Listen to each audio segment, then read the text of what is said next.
3. Hi members, coming to you this week. Requests from several of you have been, how do we hit shots out of the new collars around the green, the new bluegrass, ryegrass collars around the green that we have on par 3s on hole number 10. So I'm out here hitting a few shots. I've got a shot out of a pretty good lie here, closer to the green. I've got a shot close to the green out of a not so good lie, and a shot a little bit further away down here out of a not so good lie also. So we'll go through all three of those here.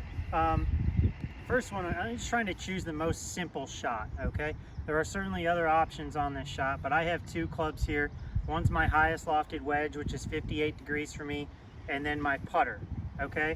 So going into the hopefully more simple one, first off, is if we do have a good lie out of these, you can use a putter and hit somewhat of like a chip shot, basically. So I would take my putter, maybe play that ball a little bit further back in my stance, leaning my putter forward, and be hitting down on that, kind of get that ball to hop up and roll through this grass a little bit. Could also hit this shot with like a pitching wedge or 9-iron, but sometimes tough to hit such a short shot with one of those clubs. So basically this shot looks like this. We kind of play that ball back towards my right foot. I get my club leaned forward much more than I would on a putter normally, and I really just try to make a normal putting stroke while I'm hitting down on that ball and getting it to roll out.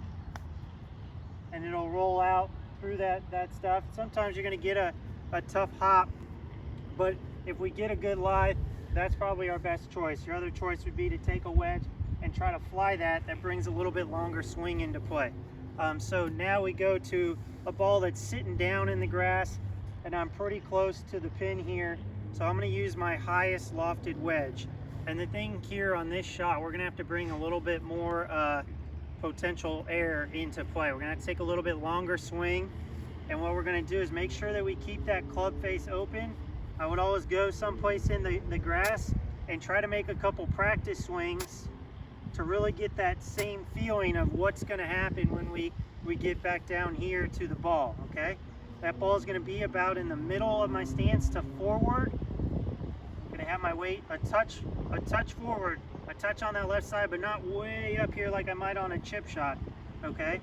And then here's the key. We're going to have to get a little bit of wrist hinge. Your hands are going to have to be relaxed, a little bit of wrist hinge, and what we're trying to do is trying to hit that bottom of the club on the ground right underneath that ball, okay? That's called using the bounce.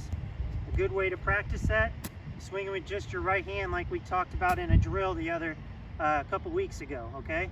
But so we're going to take that hinge and try to slam it down right on the ground underneath that ball and follow through low, okay? Keep those hands, the grip really soft on this one, and keep those hands nice and soft as we go through. So little hinge and try to slam that club right under that bounce, go right under the ball with a low follow through.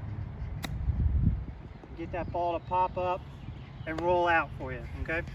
Now, a little bit further away from the green, got a ball way buried here. This is going to be a little bit more like a bunker shot, okay? We've gone over this on a couple videos before, but what we're gonna do here, get a nice wide stance. That ball's about in the middle of my feet, maybe a little bit forward. Keep that club face open. Don't let it rotate shut. Keep that club face open. We're gonna get a little hinge, kind of go right under that ball. Again, a little bit of a low follow through, so we're not having this big, huge follow through here. We're keeping that follow through low so we can hold that club face open. When I'm hitting this shot, I'm looking about half an inch to an inch behind the ball, so I'm almost playing like an intentional chunk here on this one, okay? So we get a little bit of wrist hinge, lean a little bit onto my left side, and I'm gonna go into that ground right behind that ball and try to follow through low under that ball. Get that ball to pop up for you, those low follow throughs. When you're out here next week or this timing, try to give these shots a try. Hopefully they'll help you out. Let me know if there's any other shots around our course that I could do a video on to help you out. Thanks.